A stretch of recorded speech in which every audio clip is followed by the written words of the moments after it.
Vous écoutez un podcast cinéma du Centre des Arts d'Enghien-les-Bains. Bonjour Monsieur Bergala. Merci d'être avec nous encore donc, pour ce cycle spécial consacré à Pasolini que nous poursuivons donc en ligne cette année bien sûr à cause des conditions sanitaires.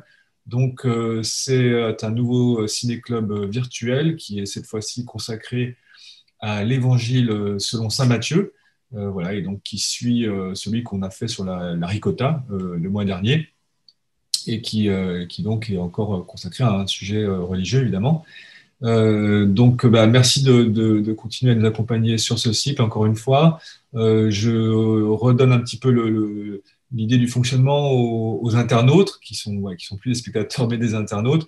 On vous propose donc une introduction au film, ensuite des liens de visionnage en VOD sur des sites ou possibilité d'emprunter le film à la médiathèque. Et puis ensuite une vidéo donc d'analyse et puis d'échange. Voilà. Merci de nous suivre en tout cas. Et puis Alain Bergala, merci de nous présenter ce film. Je vous laisse la parole.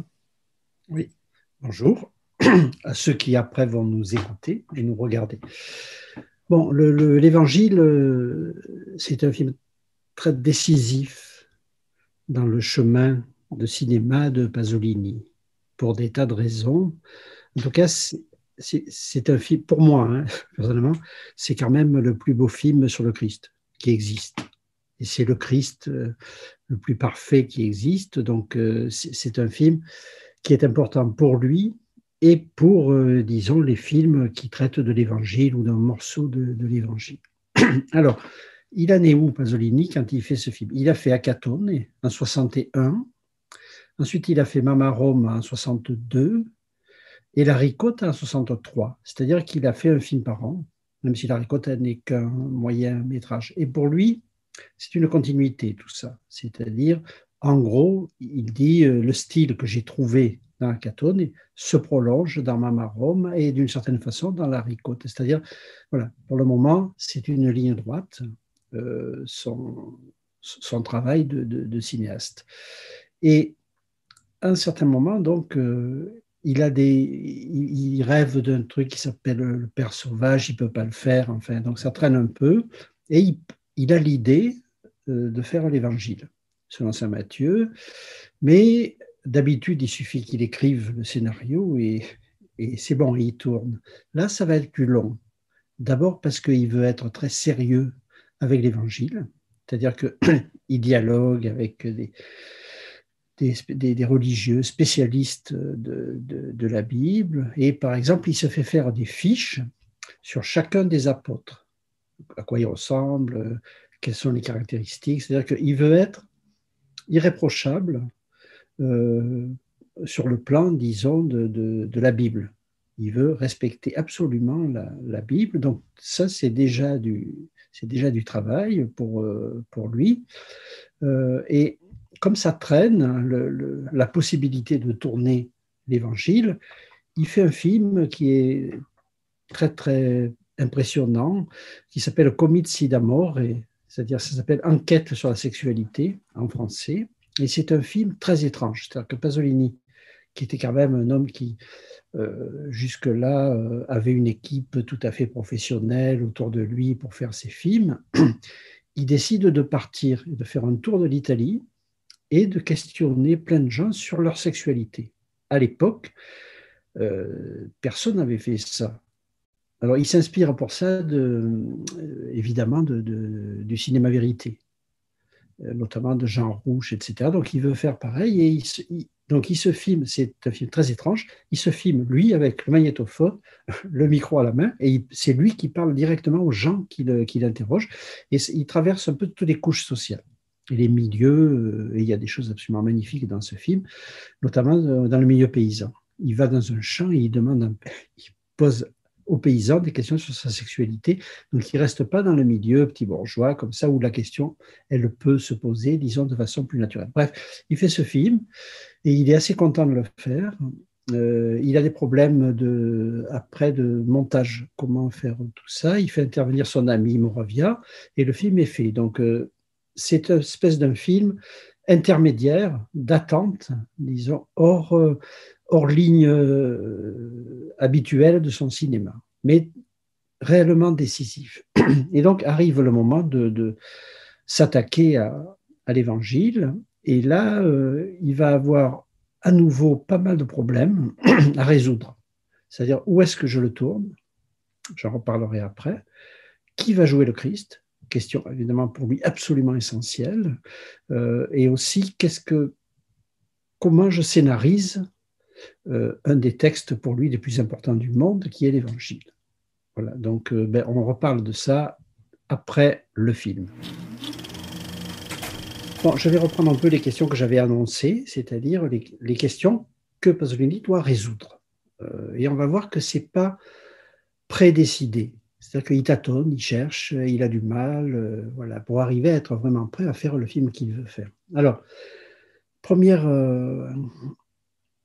le choix de l'Évangile. C'est-à-dire qu'évidemment, il avait relu l'Évangile et il avait été sidéré par l'Évangile, si on peut dire, ce qui est bizarre. Mais voilà, c'est un vrai. Pour lui, ça part d'une redécouverte de la lecture de l'Évangile. Et donc, lequel choisir? Et il choisit Matthieu. Il dit que c'est le plus terrien et le plus réaliste. C'est-à-dire qu'il trouve dans l'Évangile selon saint Matthieu des informations sur les choses quotidiennes, sur l'époque, si on peut dire, de l'Évangile. Et il pense que idéologiquement, c'est le plus révolutionnaire des évangélistes.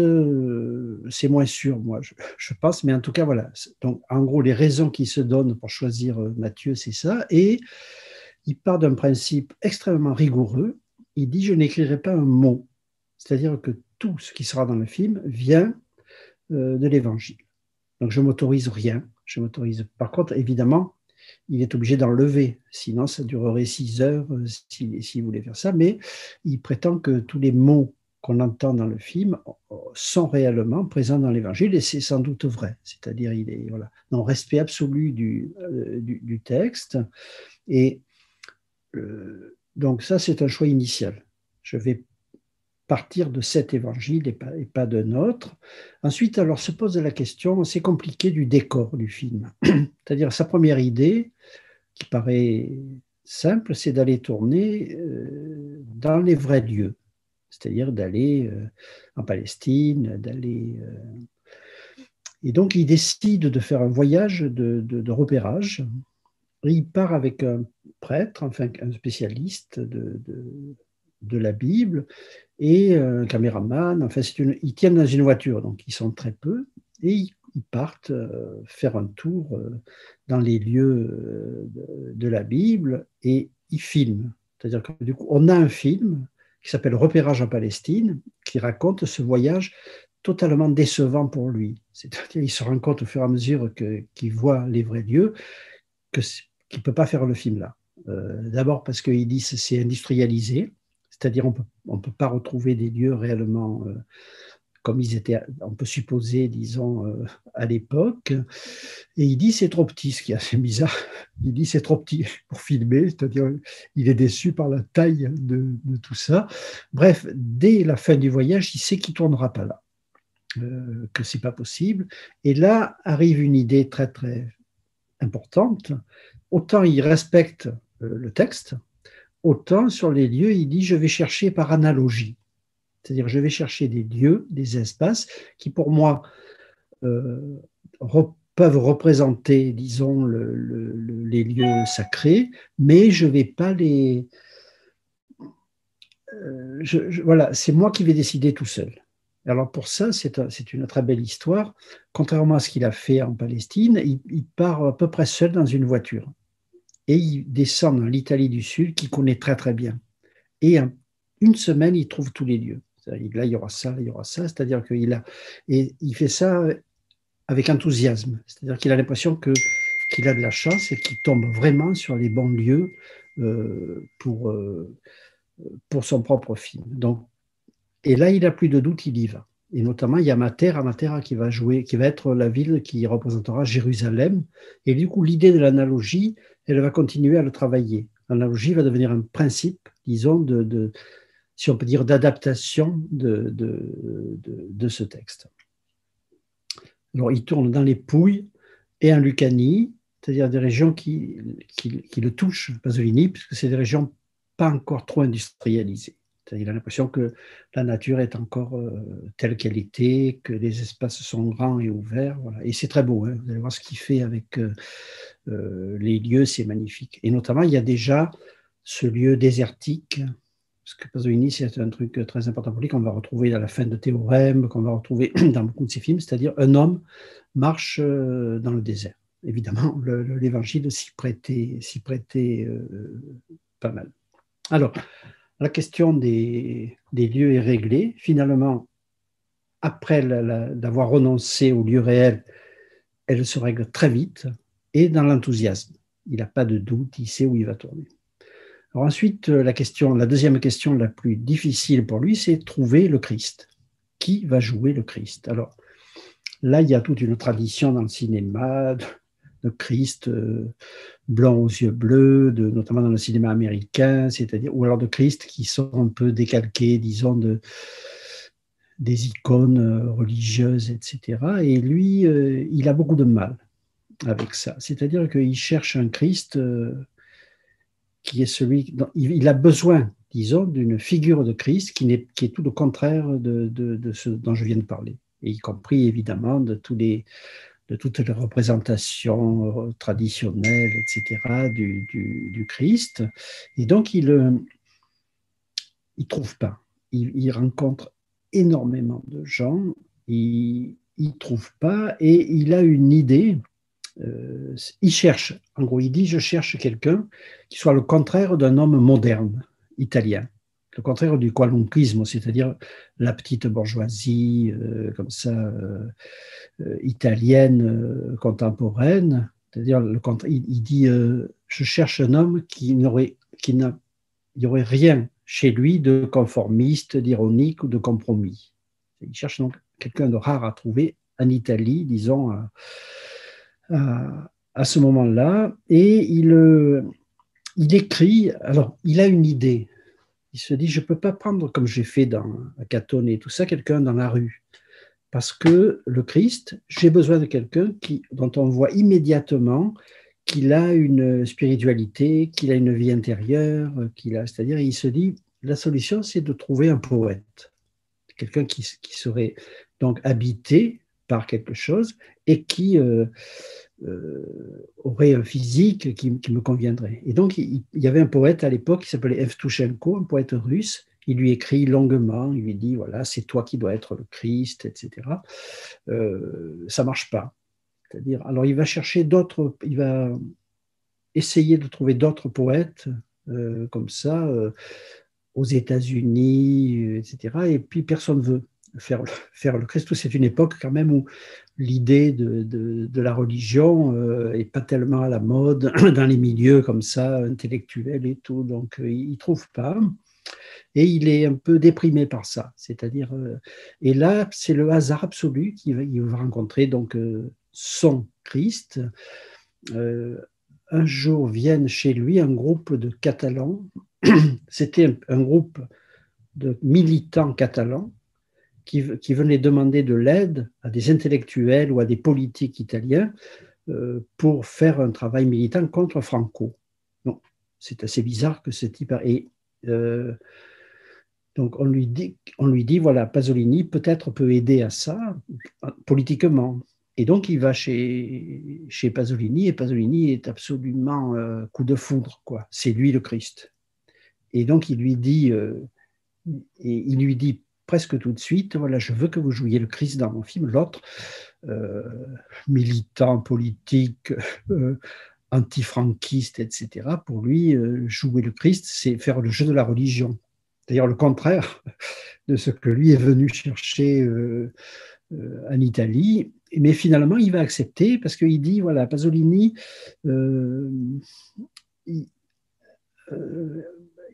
en gros, parle beaucoup avec lui et notamment, il lui parle de Gramsci. Et Gramsci, évidemment, ça lui parle aux militants. Il se rend compte que ce n'est pas un film comme ça, religieux. Enfin, c'est pas un film disant qu'il va faire l'apologie de la religion dont lui il pense qu'elle est au service de Franco. Et il a raison. Je veux dire, en Espagne. Et donc il surmonte un peu l'aversion, disons, d'être le Christ, et il accepte le rôle. Il ne sera pas vraiment acteur par la suite, c'est-à-dire, mais c'est un truc qui a marqué sa vie, évidemment. Il est mort il y a très peu de temps. Et du coup, on a retrouvé des entretiens avec lui. Et il dit, donc ça c'est l'acteur Irazuki, il dit, dans son idée, le Christ devait être jeune, pur, dur et antifasciste. Et mon visage lui rappelait les figures du Gréco et des peintres de la Renaissance dont il voulait s'inspirer. Donc il y a à la fois et il y a surtout le côté absolument tranchant de son visage, c'est-à-dire c'est le contraire de la psychologie. C'est le contraire des films où le Christ est psychologisé pour le public. Au contraire, c'est Christ pur et dur, comme ça. Donc il l'accepte, et donc il est soulagé puisqu'il a son acteur.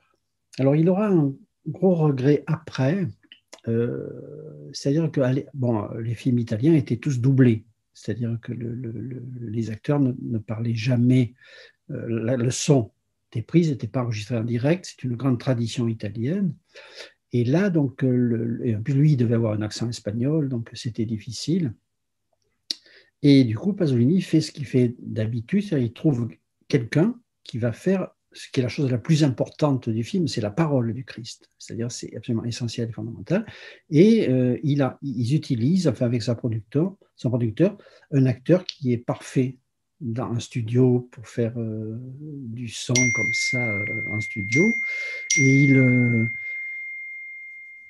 donc ça se passe très bien, mais Pasolini, après, quand il monte le film, il est très déçu. Il dit, c'est pas ça que je voulais. Je voulais pas cette voix impeccable, parfaite. Et il dit, c'est parfait. Il critique pas ce qu'a fait l'acteur. Il dit juste, c'est pas ça le Christ pour moi. J'aurais dû enregistrer plus en direct, plus, etc. Mais c'est trop tard. Et donc, il a ce petit regret de s'être fait avoir par le système du doublage. Et surtout par le professionnalisme. Parce que ça, c'est un des trucs de Paso. Il dit toujours, le professionnalisme, c'est un danger permanent. C'est-à-dire que si tout le monde est professionnel, on ne peut plus inventer, on ne peut plus faire ce qu'on veut, parce que le professionnalisme est un étouffoir des idées. Donc là, voilà, en gros, il dit, j'ai un très gros regret sur cette question-là. Alors, c'est un film où le casting est très important, parce qu'il y a quand même sans arrêt le Christ, les disciples, etc. Donc, et il fait des choix importants, notamment sur la mère du Christ, et il fait jouer sa mère.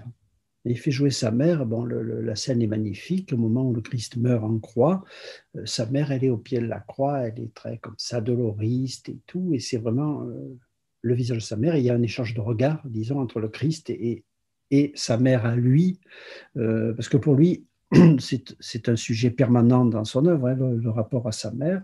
Voilà. Alors, l'histoire je crois que j'en avais déjà dit 2 mots lors de notre ciné-club, c'est qu'il fait une chose très étrange. C'est-à-dire qu'au début du film, quand Marie accouche, il prend une très très jeune fille, très belle, mais qui doit avoir 15 ans. Et donc, ce qui est aussi important par rapport aux représentations habituelles de Marie. C'est-à-dire qu'il prend une jeune fille qui doit avoir l'âge à peu près que devait avoir Marie au moment de la naissance du Christ. Et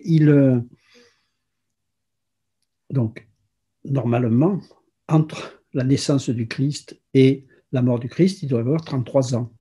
Et en fait, à la fin, au moment où le Christ meurt, c'est sa mère qui est beaucoup, beaucoup plus vieille que ce qu'aurait dû être l'actrice, si vous voulez, qui a joué le Christ au début. Donc c'est un choix radical, c'est-à-dire, voilà, il écarte le temps du corps de Marie entre la naissance de Jésus et puis sa mise en croix. Alors, Susanna, elle apparaît 2 fois ou 3 dans le film. Elle apparaît notamment dans la très belle scène où le Christ, un disciple lui dit, il y a ton père, il y a ta mère, pardon, qui est là, et tes frères et tout. Et lui, il dit, c'est qui? Ça compte pas. En gros, il faut se détacher de sa famille, il faut se détacher des liens sociaux, y compris de la mère. Et là, il y a aussi un très bel échange de regard entre Susanna et Pasolini, puisque finalement le Christ, à ce moment-là, représente un peu Pasolini. Donc c'est assez beau l'histoire. Ensuite, donc, il faut trouver les apôtres. Donc il a des fiches sur à quoi ressemblent les apôtres. Et là, c'est un mélange très étrange d'amis à lui. Par exemple, Enzo Siciliano joue Simon, qui est un écrivain à l'époque connu, etc. Et alors, il y a un truc très beau, c'est le plus jeune des apôtres, Philippe, qui est joué par Giorgio Agamben, qui après va devenir un très grand théoricien italien. Agamben, aujourd'hui, c'est une des personnes en Europe qui est la plus, disons, importante sur la pensée. Il est tout petit, là, si j'ose dire, et il est magnifique.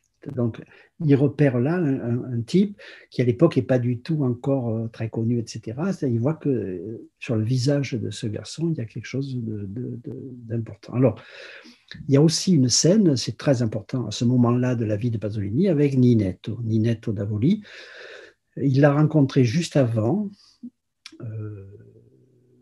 sur le tournage de La Ricotta, donc vraiment juste avant. Il est tombé très, très amoureux de Ninetto et il lui fait jouer un tout petit rôle, mais magnifique. C'est-à-dire, Ninetto est un berger et il joue avec un enfant. Et là, le Christ parle des enfants. C'est-à-dire que Ninetto est englobé à ce moment-là dans un discours sur l'enfance.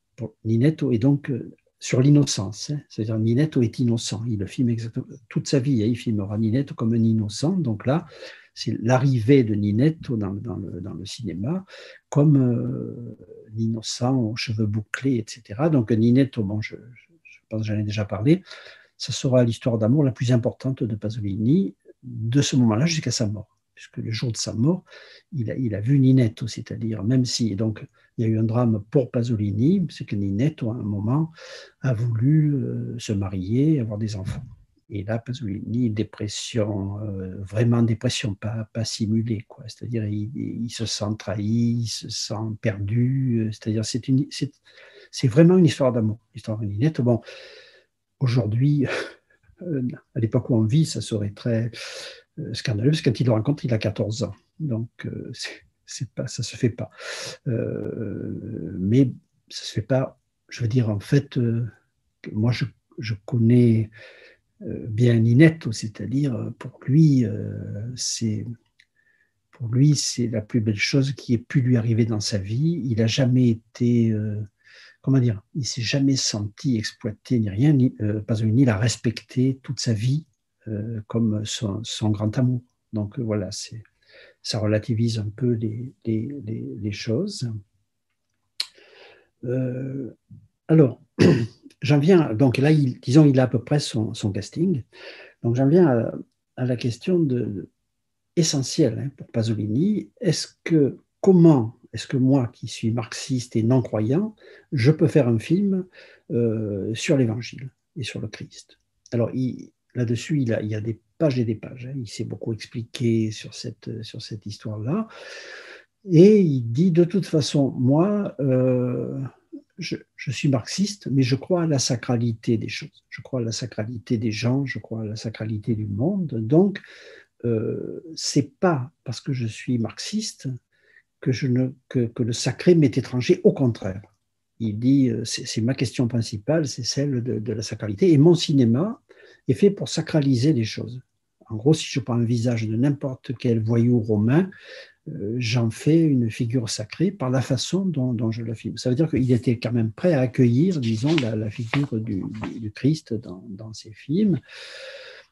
Alors, il est très précis sur ça. Il dit, je ne crois pas à la divinité du Christ. Mais évidemment, il ne veut pas faire un film qui ignorerait la sacralité du Christ. C'est-à-dire qu'il dit, je ne crois pas, mais je veux faire un film qui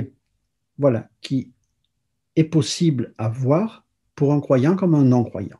C'est pas facile comme posture, mais il va le faire, et il dit surtout avec la figure du Christ, la figure du Christ m'appartient entièrement. En gros, il finit par dire le Christ, c'est moi.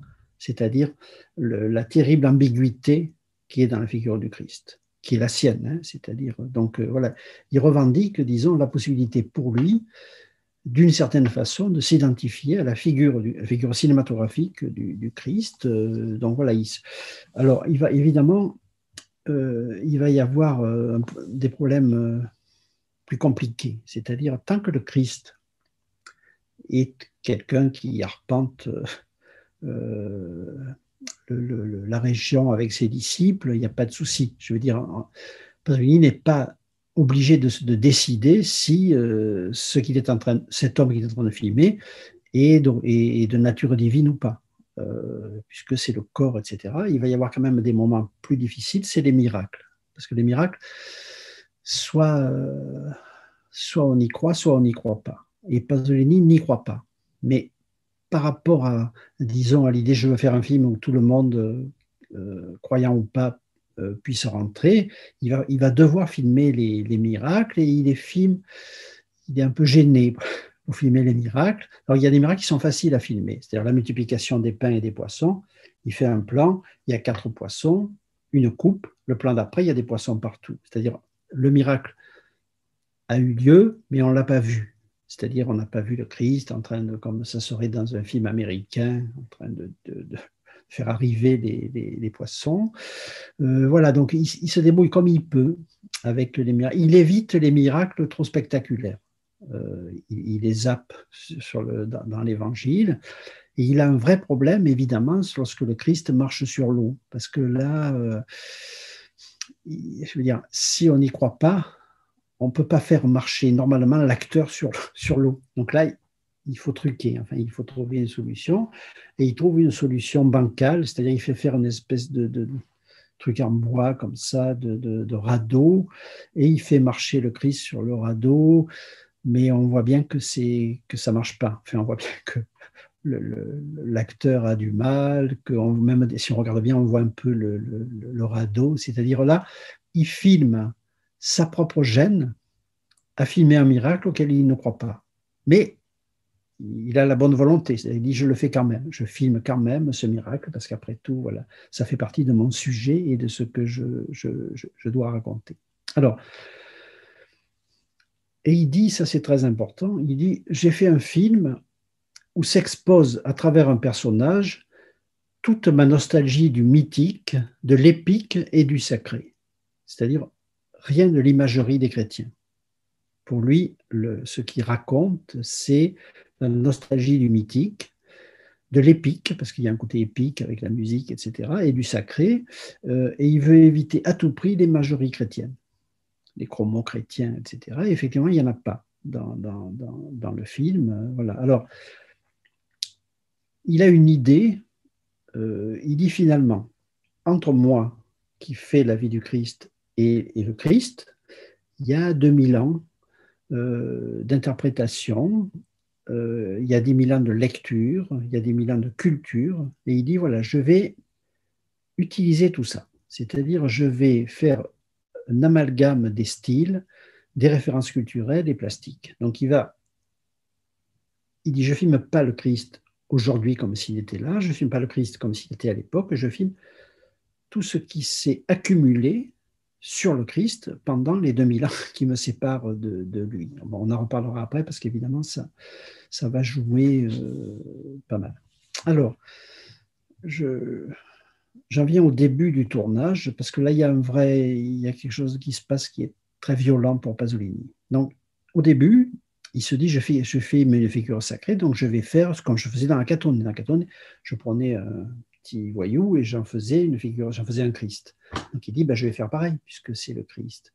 Il tourne une semaine, il voit les rushs et il est absolument accablé, il pense même arrêter le film. C'est-à-dire, il se dit, j'ai fait une erreur complète, c'est-à-dire, je me rends compte qu'il dit, j'ai arrosé là où c'était mouillé. J'aime bien le truc. Il dit, le Christ étant une figure déjà sacrée, la sacraliser avec le style qui est celui d'Acatone, c'est débile, puisque on ne peut pas sacraliser une figure qui est déjà sacrée.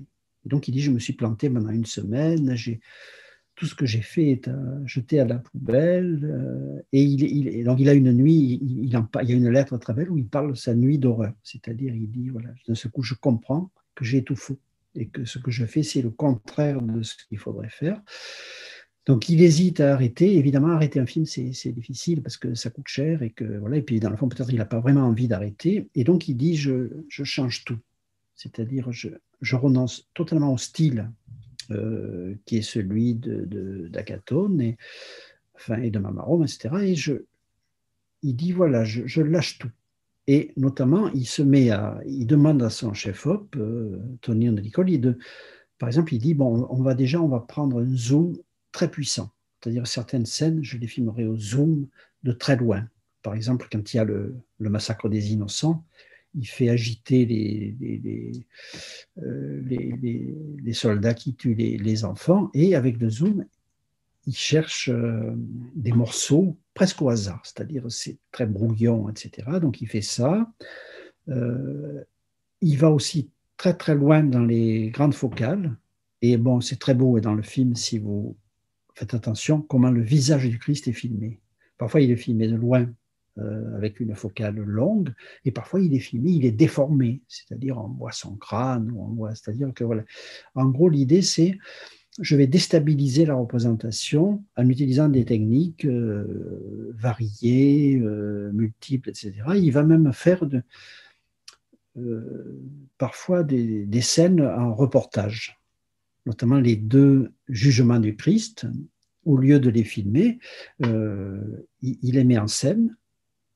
Il met des spectateurs qui assistent, et lui, avec la caméra, il est derrière le spectateur et il essaye comme quelqu'un qui ferait ça aujourd'hui avec un smartphone. C'est-à-dire, il se met derrière le spectateur, il bouge sa caméra et il attrape ce qu'il peut. Donc voilà, des idées de style très, très, très, très nouvelles pour lui, et il assume ce mélange. Il appelle ça voilà. En gros, il dit je vais pratiquer l'amalgame des styles. Je vais prendre des styles très variés, je vais les amalgamer, et comme ça, je pourrais aussi mélanger ce dont je parlais tout à l'heure, c'est-à-dire tout ce qui s'est passé dans la représentation du Christ depuis le Christ. Donc des visions du Christ totalement différentes par rapport à l'histoire. Alors, ce qui est très... Bon, il y a un très beau texte où il dit, voilà, il dit, j'étais fou, je faisais des plans qui me paraissaient absolument scandaleux, etc. Et il dit, après, quand j'ai vu le film monter, c'est pas vrai. Le film avale tout. Il dit, le film aplanit tout. C'est-à-dire les choses qui pour moi étaient des pointes stylistiques inacceptables et violentes. Finalement, dans le film, une fois le film est fini, le film accepte tout. Et il dit des choses que j'avais fait avec l'idée que ça sortirait du film, ça ne sort pas du film. Donc il est un peu déçu et en même temps pas déçu. C'est-à-dire, voilà, il y a un truc comme ça. En tout cas, la question du style, elle lui a posé beaucoup de problèmes, mais il va évoluer. C'est-à-dire que le fait de faire l'évangile fait qu'après, il aura un champ stylistique bien plus ouvert qu'avant, puisque tous ces problèmes qu'il a eus, la façon de les résoudre, il a utilisé de nouvelles techniques, il a utilisé... Voilà. Donc, la question, bon, c'est pareil pour la musique, hein, c'est-à-dire la musique, il veut aussi faire de l'amalgame, du mélange, pasticcio, etc. C'est-à-dire, il va, en gros, bon, il dit sur la musique, il dit ça. Il dit, de toute façon, moi, je n'ai jamais fait composer de musique, j'y crois pas. Moi, la musique, je vais la chercher dans mes disques. C'est-à-dire, la musique que je connais, il ne croit absolument pas que pour lui, ce soit intéressant de faire composer la musique. Et là, donc, en fait, pour la musique, il se fait aider par Elsa Morante, et il dit, il va chez elle et ils ont tous les disques et ils cherchent comme ça. J'aime beaucoup ça, c'est très amateur. C'est-à-dire, elle sort un disque, lui, il en sort un autre, etc. Et ils font un choix de musique à 2 avec elle. Alors, Elsa Morante, elle a eu un autre rôle, c'est le casting. C'est-à-dire, elle l'a aidé à trouver des acteurs, etc. Donc, amitié très forte, hein, avec Elsa Morante, et confiance, parce qu'après tout, Elsa Morante n'a jamais fait de cinéma. Je veux dire, mais Pasolini faisait confiance aux gens qu'il aimait, pas à cause de leurs compétences, enfin, techniques. à cause du fait que s'il aimait les gens, ben forcément, il pouvait l'aider dans son projet, quand il comprenait le projet. Et là, il n'avait aucun doute qu'Azamorante comprenait le projet. Alors, ils choisissent à deux des musiques dans à peu près toutes les musiques possibles. C'est-à-dire, il y a de la musique très sacrée, notamment la messe maçonnique de Mozart, qui est un motif sacralisant, par exemple pour l'apparition du Christ au Jourdain, au moment du baptême. C'est-à-dire là, il envoie la musique très, très, très sacralisante. Ailleurs, il va utiliser de la musique de jazz, il va utiliser... en gros, il va mélanger Prokofiev, Mozart, Bach, la Passion, évidemment, selon saint Matthieu, c'est-à-dire qu'il va faire un gros mélange de musique et il y va fort sur la musique, c'est-à-dire, bon, j'en ai déjà parlé, c'est-à-dire que le principe de Pasolini, c'est le contraire des trucs d'aujourd'hui, c'est-à-dire, il dit la musique, c'est simple. Elle commence là, elle finit là, et je la mets sur les images. C'est-à-dire pas de finasserie, de faire entrer la musique ou de la faire sortir. Pour lui, il faut que la musique, on la voit, il faut qu'on voit quand elle entre et quand elle sort. Au contraire, disons, des mixeurs qui disent la musique, il faut qu'elle arrive doucement, etc. Donc ça, c'est un principe esthétique, et il va s'y tenir toute sa vie. Il ne fera jamais de finasserie, disons, avec la question de la musique. Il y a aussi des chants révolutionnaires russes, il y a des spirituals, c'est-à-dire il y a vraiment très gros mélange de musique et ça marche. En plus, ça marche vraiment plutôt bien. Alors, donc là, la musique, c'est rare chez Pasolini. Certaines scènes, quand il les tourne, il sait déjà la musique qu'il y aura dessus. C'est-à-dire la musique, il ne la cherche pas après, parce il a choisi toutes les musiques avant de tourner. Et il dit cette scène-là, voilà, le baptême, je vais utiliser. Voilà, à ce moment-là, Mozart. Pour ça, ça veut dire que ça explique qu'il y a certaines scènes qui sont entièrement muettes dans le film. C'est muet, mais pas pour lui, puisque lui, il sait à ce moment-là la musique qu'il va utiliser. Et la musique remplace, si on peut dire, les paroles qu'il aurait pu filmer à ce moment-là par rapport à l'histoire du Christ. Donc, je pense que contrairement à d'habitude où la musique elle vient un peu après, là c'est absolument contrôlé sur à quel moment, quelle musique et qu'est-ce que ça m'autorise comme économie par rapport au texte et au tournage. Alors j'en viens à la question de la picturalité. C'est-à-dire, bon, évidemment, l'histoire du Christ, il n'y a pas d'histoire qui a plus de représentations existante. C'est-à-dire le Christ, il est surtout en Italie. Surtout Pasolini a fait des études avec Roberto Longhi, donc il connaît parfaitement toute la peinture italienne et il a des goûts à lui qui vont être présents dans tous ses films. C'est-à-dire, en gros, pour aller vite, la première Renaissance, Piero della Francesca, Masaccio, il dit Masaccio, c'est le peintre que j'aime le plus au monde. C'est-à-dire Giotto. C'est-à-dire qu'il il sait dans sa tête les images qui sont constitutives de son regard. Mais contrairement dans la Ricotta, et si vous vous souvenez, il fait mettre en scène par Orson Welles des tableaux vivants. C'est-à-dire il prend le tableau, il prend des acteurs, les acteurs miment le tableau, se figent et Orson Welles se tourne. Alors Pasolini, il dit j'ai fait ça parce que Welles était pour moi quelqu'un de maniériste, esthétisant. C'est pas moi. En gros, il dit c'est pas moi qui fais ça, c'est Orson Welles. Et évidemment, il veut absolument pas de ça dans l'Évangile. Je ne suis pas esthétisant. Donc dans l'Évangile, il s'interdit de faire une seule scène qui serait la reprise d'un tableau précis. Il dit voilà, mais quand je tourne l'Évangile, j'ai dans ma tête ce qui constitue mon imaginaire iconique. C'est-à-dire, j'ai Piero della Francesca, Masaccio, mais c'est pas localisé. Il ne se dit pas à un moment, voilà, ça c'est une imitation, enfin, ou de Masaccio. Alors, ce qui est le plus intéressant, c'est qu'au milieu de, disons, sa culture de base, hein, qui est la première Renaissance, arrive le Gréco. Et le Gréco, donc le baroque espagnol, c'est lié aussi au visage de l'acteur. C'est-à-dire, il pense, lui, il trouve que le visage de l'acteur a quelque chose de Gréco, enfin de tableau du Gréco. C'est pas bête quand on voit le film, mais évidemment, avant tout, le Christ pour lui est byzantin. C'est-à-dire, il n'a pas un regard humain, il a un regard d'icône. C'est-à-dire, il n'a pas des yeux, il a un regard. Et ce regard est un regard sec comme ça. Voilà. Donc ça, il est très très content parce que ça enlève, ça empêche que le film entre dans la psychologie et l'identification. Son Christ à lui, il est impossible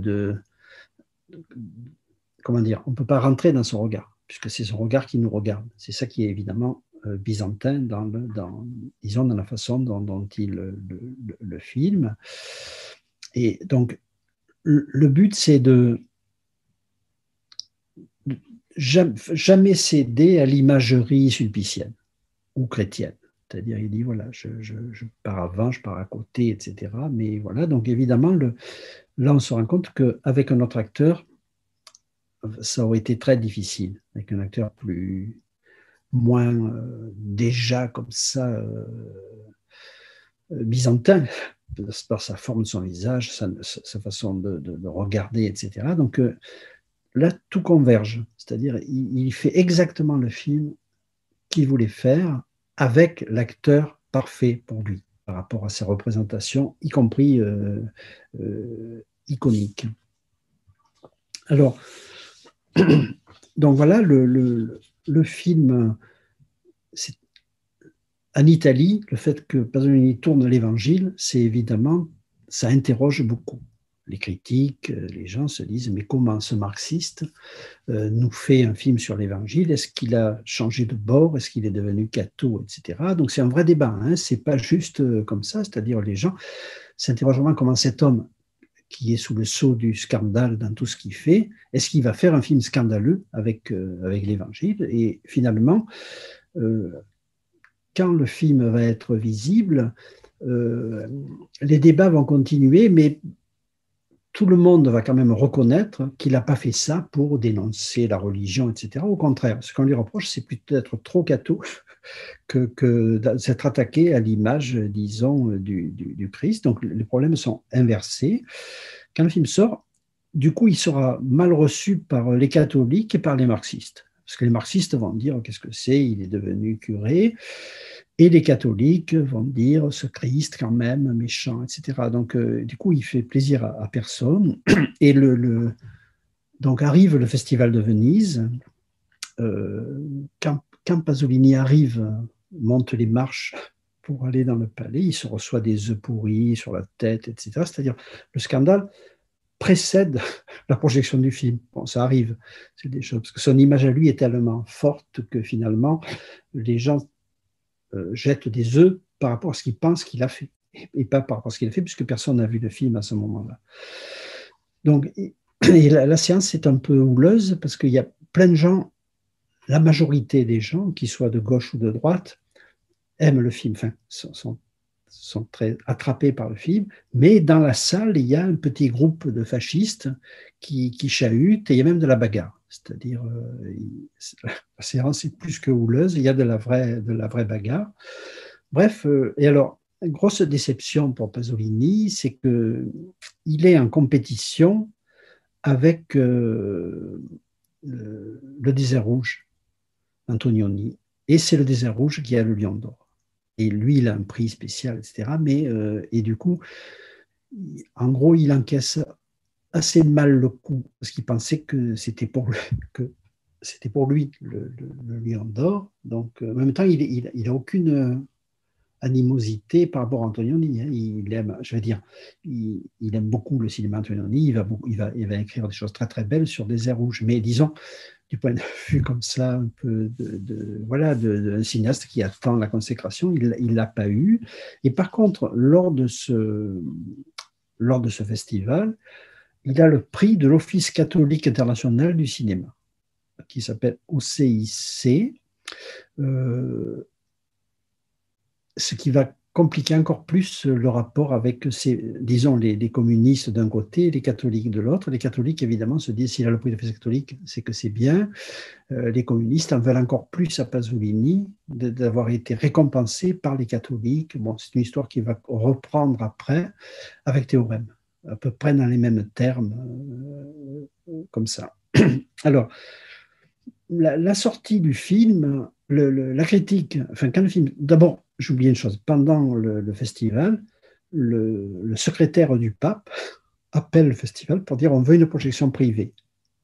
Alors, je ne sais pas si c'est avant ou après qu'il a eu le prix de l'Office international, parce que l'Office international, ce n'était pas un prix italien, hein, c'était un prix c'était un jury précisément international.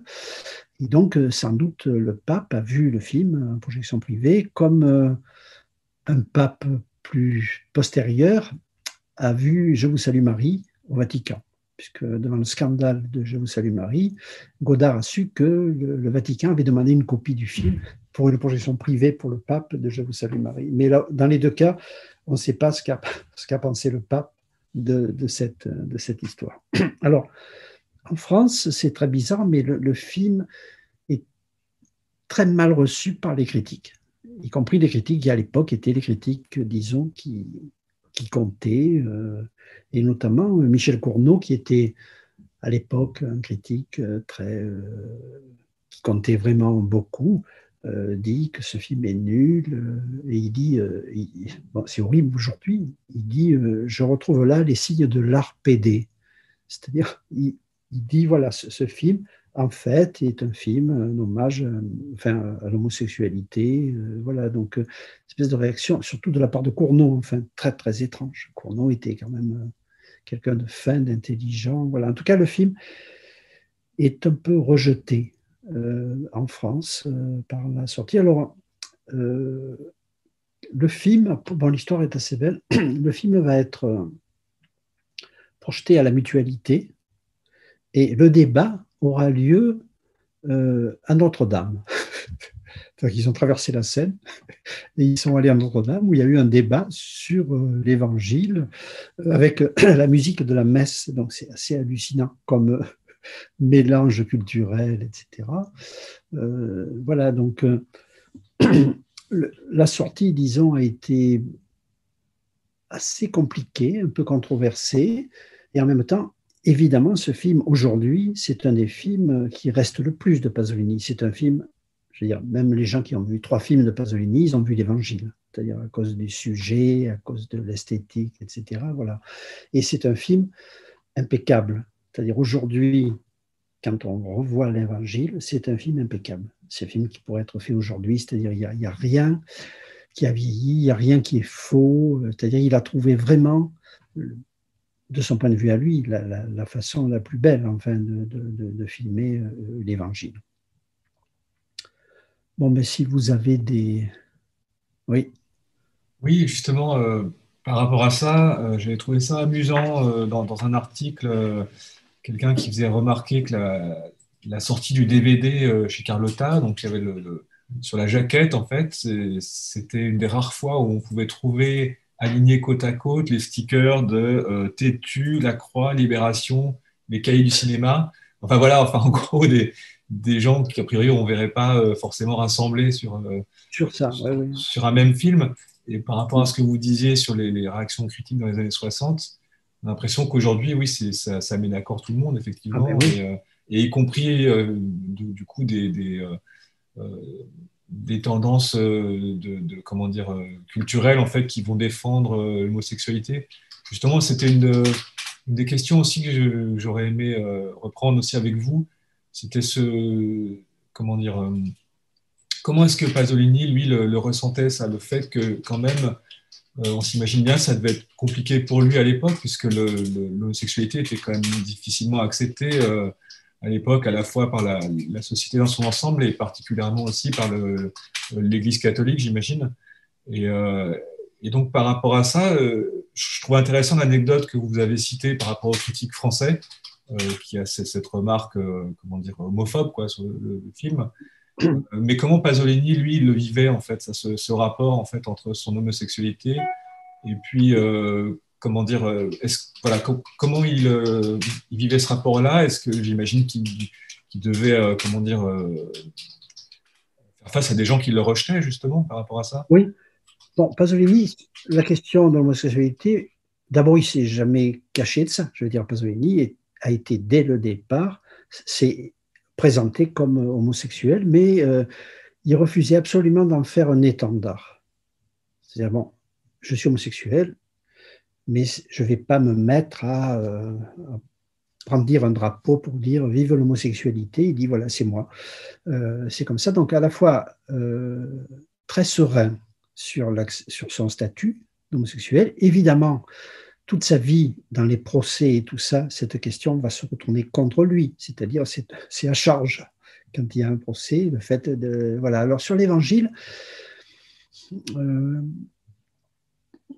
si vous voulez, je ne suis pas du tout d'accord avec Cournot, qui dit très grossièrement c'est un film BD, mais évidemment, quand Pasolini filme, il y a des traits de filmage qui relèvent un peu d'une esthétique de l'homosexualité. Je veux dire, mais comme Cocteau, comme je veux dire, voilà, mais c'est pas, il fait pas ça exprès, si je veux dire, il affiche pas, voilà. Donc, il y a une scène, moi, où j'ai une histoire personnelle très, très étrange avec ça. C'est-à-dire, j'avais fait un séminaire dans un couvent avec des vrais pasoliniens, y compris qui venaient d'Italie, etc.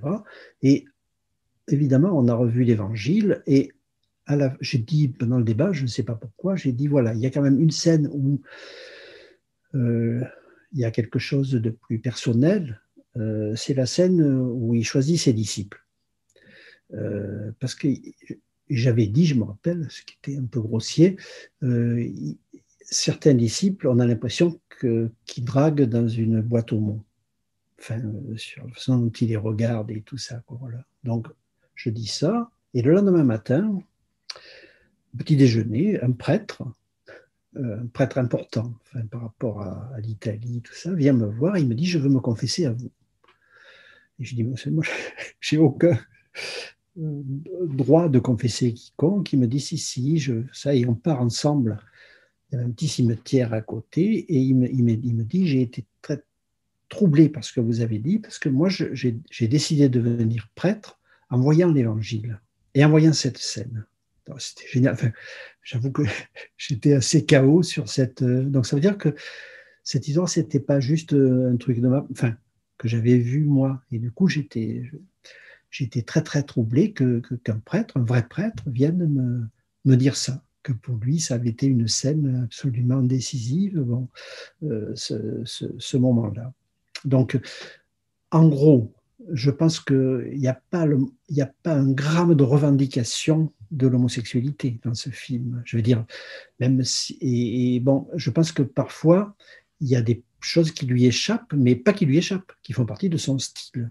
Et notamment, j'en avais déjà parlé, les plans où un homme est couché et il est filmé par en dessous. On voit voilà, donc ça, c'est un plan qui est chez Cocteau, qui est chez beaucoup de cinéastes, qui sont homosexuels, mais ce n'est pas des plans faits pour, comment dire, pour militer pour l'homosexualité. C'est juste qu'à un moment, mais tout le monde, c'est ce que disent les femmes aujourd'hui. Les femmes disent, le regard des hommes, voilà, c'est comme ça. C'est dans leur nature de filmer des femmes comme ça.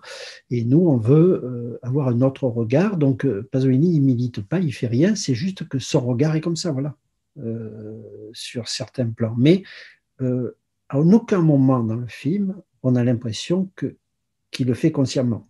Voilà ce que je veux dire. C'est comme quand il dit voilà, je suis imbibé par la culture picturale de la Renaissance, donc ça se retrouve forcément dans mon regard, l'homosexualité forcément aussi. Mais je ne sais même pas s'il en a vraiment conscience quoi, de ça au moment où il fait le film. Voilà, donc, et en plus, il y a des films de Pasolini où le regard homosexuel est bien plus présent.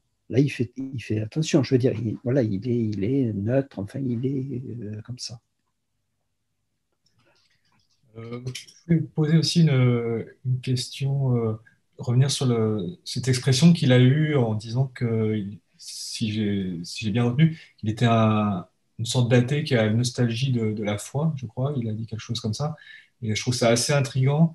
Et est-ce que vous pourriez nous reparler peut-être euh, du rapport qu'il a eu par rapport à la religion? Parce que je crois que sa mère, elle était très fervente, mais d'origine paysanne, et que son père, c'était une autre manière en fait de vivre la religion. Il était plus, enfin, il parlait d'un rapport assez hypocrite, je crois, à la religion. Comment est-ce qu'il s'est construit par rapport à ça? Enfin, et comment on peut arriver à cette expression qui est assez difficile à comprendre? Oui, en fait, Pasolini s'est beaucoup expliqué sur ça, hein. Je veux dire, notamment, il y a un livre qui vient de sortir, là, qui est d'entretiens et de textes de lui, qui est magnifique, où il y a 30 pages sur ça. Parce qu'après l'Évangile, est organisé un grand séminaire avec des marxistes et des catholiques. Et là, Pasolini parle vraiment de tout ça. Donc, la position de Pasolini, elle est assez simple, hein. Elle dit, voilà, il dit, je ne crois pas en Dieu, mais je déteste la posture aujourd'hui petite bourgeoise, consumériste, etc., qui consiste à dire que c'est hors champ. Il dit, au contraire, moi, je suis en plein dans ce champ. C'est-à-dire, il dit, moi, je suis, voilà, je crois au mythe, je crois notamment au mythe des civilisations paysannes, je crois au sacré, mais le sacré, ce n'est pas forcément la religion, mais pour lui, c'est même fondamental, c'est-à-dire la sacralité des choses. C'est pour ça qu'il fait du cinéma, parce qu'il pense que l'outil qui marche le mieux pour sacraliser les choses, c'est le cinéma. Et il dit, mon esthétique, c'est ça. Donc, il est du côté du sacré, du côté des mythes, mais le mythe, c'est pas la religion. La seule chose qui lui manque, c'est de croire en Dieu, on peut dire. C'est-à-dire que tout le reste, il a un rapport aux choses qui est un rapport religieux, mais pas religieux institué. C'est-à-dire pas catholique. Et la question religieuse, toute sa vie, elle a travaillé, Pasolini, et ce film est dédié à Jean 23, l'Évangile. Pasolini adorait Jean 23, qui était un pape simple, humble, aimant, et qui prenait souvent le parti des pauvres. Et si vous voulez, c'était un pape marxiste pour Pasolini. Et du coup, il a vraiment aimé Jean 23 au point de lui dédier ce film. C'est le premier carton, hein. Ce film est dédié à Jean 23 et il en parle très bien. C'est-à-dire, c'est pas c'est pas un bouffeur de curé, Pasolini. Au contraire, il a toujours eu, comme Buñuel d'ailleurs, des amis religieux et avec qui il discutait vraiment, etc. Donc c'est une posture un peu unique et fondamentale pour définir Pasolini. C'est peut-être la chose qui définit le mieux toutes les contradictions, les ambiguïtés de Pasolini. C'est-à-dire, d'un côté, il se bat pour les revendications marxistes, et de notre côté, il est totalement attaché au mythe, au sacré, etc., qui pour lui ça n'existe plus dans la ville. Rome, c'est fini, il dit par rapport à ça, hein, c'est-à-dire, et ça, il va le retrouver là où c'est né, c'est-à-dire dans la campagne, dans le Frioul, puisqu'il a passé toutes ses vacances dans le Frioul, et après, dans le tiers-monde. C'est-à-dire que finalement, sa fuite de Rome, au moment où il n'aime plus Rome, il commence à aller partout dans le monde, là où il y a des déserts, des cultures paysannes très archaïques, des rituels et du sacré. Et il va faire un très beau... Dans ses films, il y a un véritable parcours de ces zones-là et il y va de plus en plus. C'est-à-dire... Et alors, par rapport à ça, bon, j'ai oublié de parler de ça, c'est que quand Pasolini tourne la scène du Jourdain et du baptême, il décide qu'il va se mettre très en hauteur et qu'il va filmer avec une très longue focale. C'est le début de je change de style. Je fais le contraire de ce que j'aurais fait il y a une semaine. Et là, en montant là-haut, il voit une tour très archaïque, comme ça, qui domine, mais d'en bas, il ne pouvait pas la voir. C'est parce qu'il monte ce maître-là qu'il voit la tour, et après, toute sa vie, il a voulu habiter là. C'est-à-dire qu'il a... Bon, ça a été très compliqué parce que c'était un terrain qui n'était pas achetable, etc. Il a fini par pouvoir l'acheter, et il a fait construire une maison d'écrivain. C'est-à-dire une maison à lui, c'est dans une nature absolument sauvage. Il y a ce ravin qu'on voit dans le film, et donc il s'était fait faire une maison en verre comme ça qui donnait sur ce paysage. Et là, c'est la nature, il n'y a rien autour, il y a des arbres, etc. Et il y a la tour archaïque. Donc voilà, ça c'est son lieu choisi. Il choisit un lieu, et c'est à une demi-heure de Rome, c'est-à-dire que c'était pratique pour lui. Et dans ce lieu, voilà, il se met au centre de ce qu'il aime. C'est-à-dire, et au départ, il dit même personne ne viendra, je vais être seul. Enfin, c'est le mythe de la maison de l'écrivain. Ça veut dire que ce qu'il a traversé toute sa vie sur l'idée qu'est-ce que c'est qui est bien aujourd'hui, c'est plus la ville. C'est ça, il le met en pratique très concrètement en se faisant construire cette maison. Et en même temps, il se fait construire une maison beaucoup plus sociale avec Moravia, sur une plage, dans une ville entièrement inventée par les fascistes. Et donc voilà, à la fin de sa vie, il s'invente 2 maisons correspondant à l'amitié pour Moravia, la mer, etc. Voilà. En tout cas, quand il va tourner après la trilogie et tout ça, il va cesser d'aller filmer des lieux de cette civilisation archaïque. Ça veut dire pas religieuse, enfin pas religieuse au sens institué, mais où il y a du sacré, où il y a des rituels, où il y a des bites. C'est ça qui va devenir son échappatoire, disons, à ce que Rome est devenu pour lui d'horrible. Est-ce que j'ai vu qu'il avait un projet de tourner un film sur Saint Paul à la suite de l'Évangile. Est-ce que c'est exact? Est-ce que vous pourriez nous expliquer un petit peu ce qu'est devenu le projet? Oh oui, il y a le scénario. Le scénario a été écrit, il est édité même en français. Donc voilà, il veut faire, mais c'est pas du tout comme l'Évangile. Il veut le faire à New York. Il veut le faire, c'est-à-dire, c'est un projet pas du tout, pas respectueux, c'est pas le mot, mais c'est un projet qui est pas du tout de l'ordre du respect d'une lettre. C'est-à-dire, il se sert de Saint Paul pour faire des trucs à lui sur la civilisation, le pouvoir, etc. Voilà. Donc le scénario est très beau et il existe vraiment. Enfin, c'est-à-dire, c'est pas juste un rêve de film. Il l'a écrit et voilà. Après, je sais pas, je me souviens plus pour quelle raison il n'a pas pu le tourner, mais en tout cas, voilà, c'est un film qui était très avancé, disons, dans la pensée de Pasolini de faire ce film-là.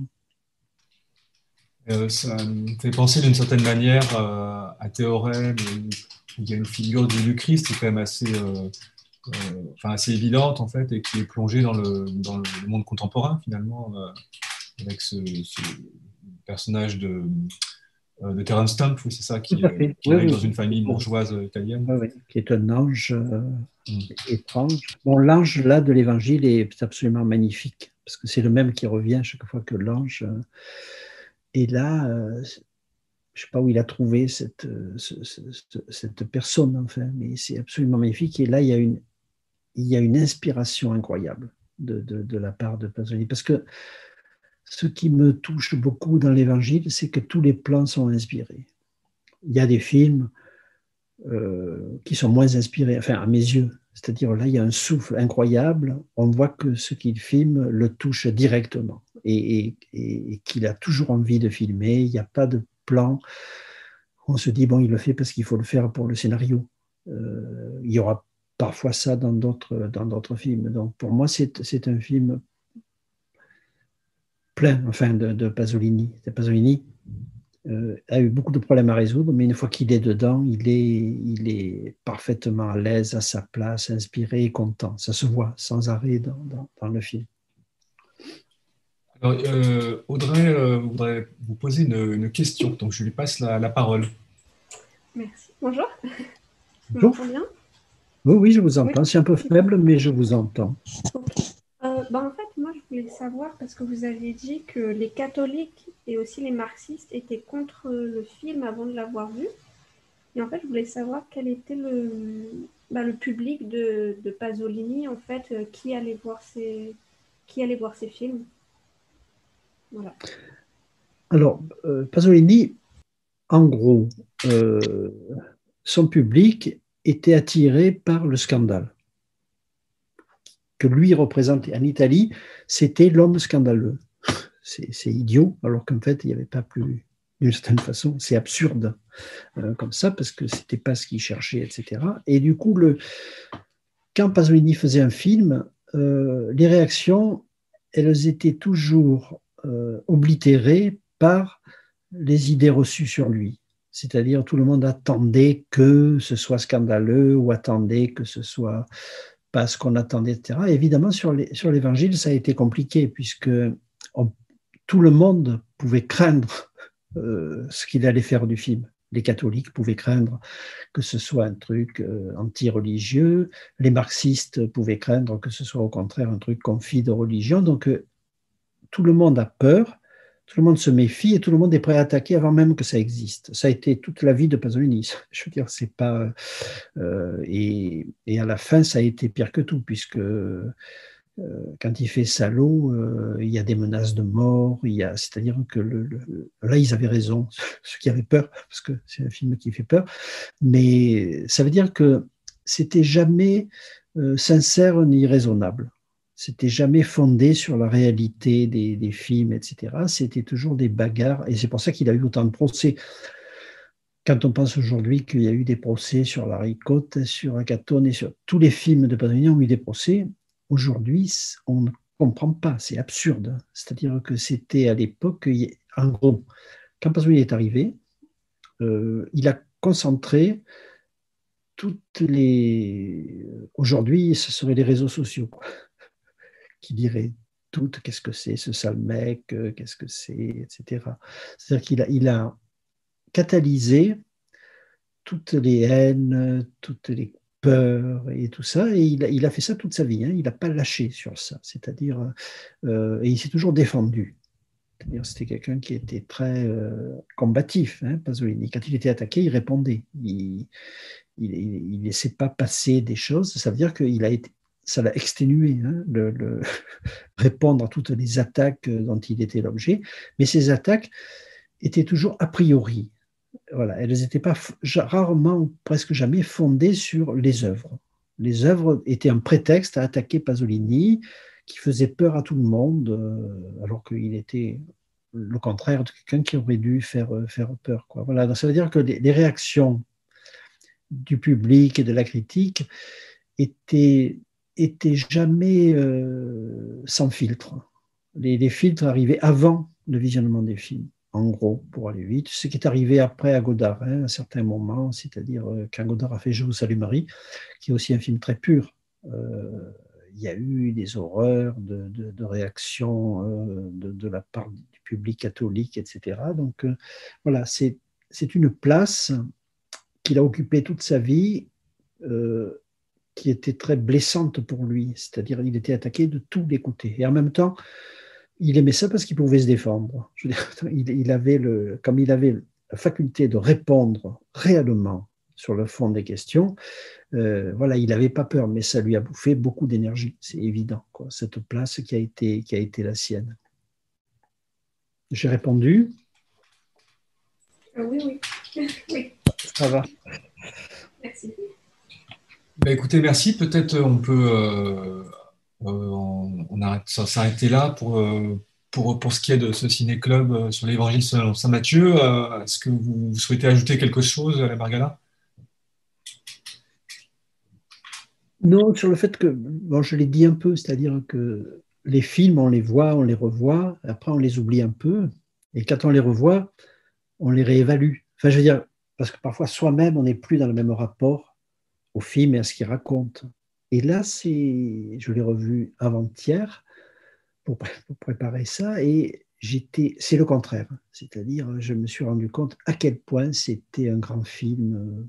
C'était un grand film. Et un film qui me touche exactement pareil que sans doute la première fois où je l'ai vu. il n'y a pas d'usure. Voilà, c'est un film qui ne produit pas d'usure sur les spectateurs, qu'ils soient pasoliniens ou pas. C'est un film finalement qui résiste parfaitement au temps. Voilà. Donc ça, pour moi, c'était la chose personnelle qui m'a pendant la préparation de ce ciné-club, qui m'a le plus frappé. Écoutez, merci. J'espère que pour notre public, ce sera en tout cas soit une découverte, soit une redécouverte. Et effectivement, c'est un film qu'on peut revoir régulièrement, j'ai envie de dire, tout au long de sa vie, en fait, et qu'on peut réévaluer et qui nous accompagne. Écoutez, je vous remercie et puis donc je donne rendez-vous au mois prochain. On annoncera le film prochainement sur les réseaux sociaux. Merci Alain Bargala et à très bientôt. Merci à vous et à bientôt.